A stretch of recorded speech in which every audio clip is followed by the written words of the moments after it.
បាទដែលជំរាបសួរទាំងអស់គ្នាបាទថ្ងៃនេះសូមនិយាយ live តិចតាក់ទងនឹងការចង់និយាយថាតាក់ទងនឹងជំនាញ data science ណាបាទdata science នេះយើងនិយាយជាភាសាខ្មែរមានន័យថាគឺជាអ្នកវិភាគទិន្នន័យហើយនឹងជាហៅថា decision maker ផងបានន័យថាគាត់ជាអ្នកវិភាគទិន្នន័យផងគាត់មានហៅថាចំណេះដឹងផ្នែក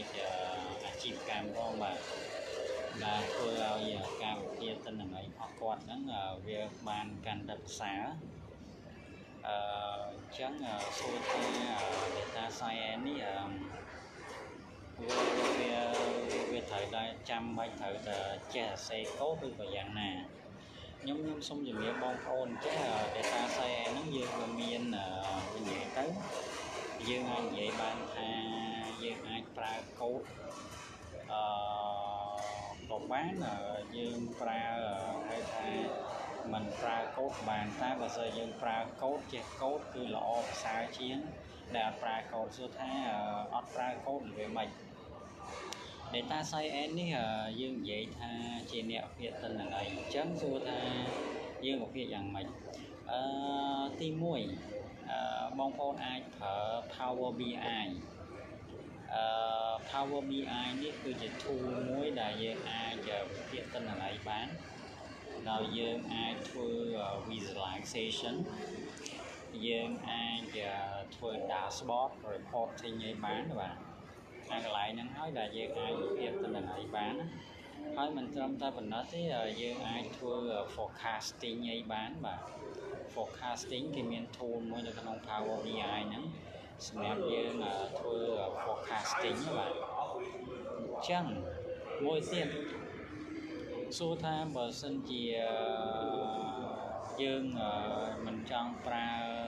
ដូចជា Power BI អញ្ចឹងយើងអាចប្រើឲ្យបានគឺយើងប្រើដូចជាភាសា coding Python បាទគឺយើងវិភាគទិន្នន័យតាមការសេកូដសួរថារបៀបម៉េចបើសិនជាយើងចេះកូដគឺល្អបាទគ្រាន់តែថា Power BI នេះវាជា software មួយសម្រាប់ពីច្រើនថ្នាក់ដឹកនាំគាត់ប្រើប្រាស់បាទដូចជា Head Department នាយកCEO អីហ្នឹងបាទអញ្ចឹងចំពោះការប្រើកូដនេះក៏យើងអាចប្រើដើម្បីវិភាគទិន្នន័យបានដែរបាទយើងសេកូដតាម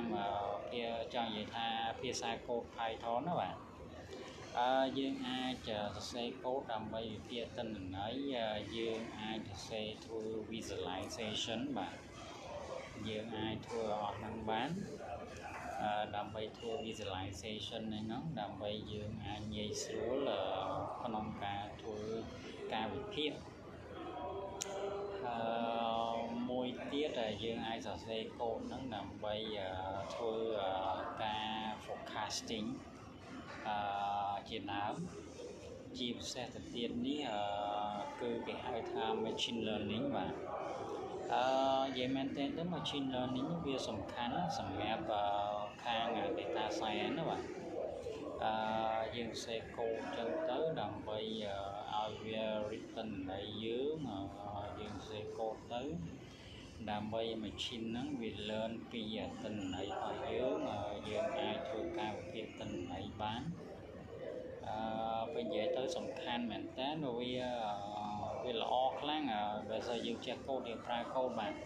ព្រោះនៅក្នុង Power BI វាមិនគ្រប់10ដូច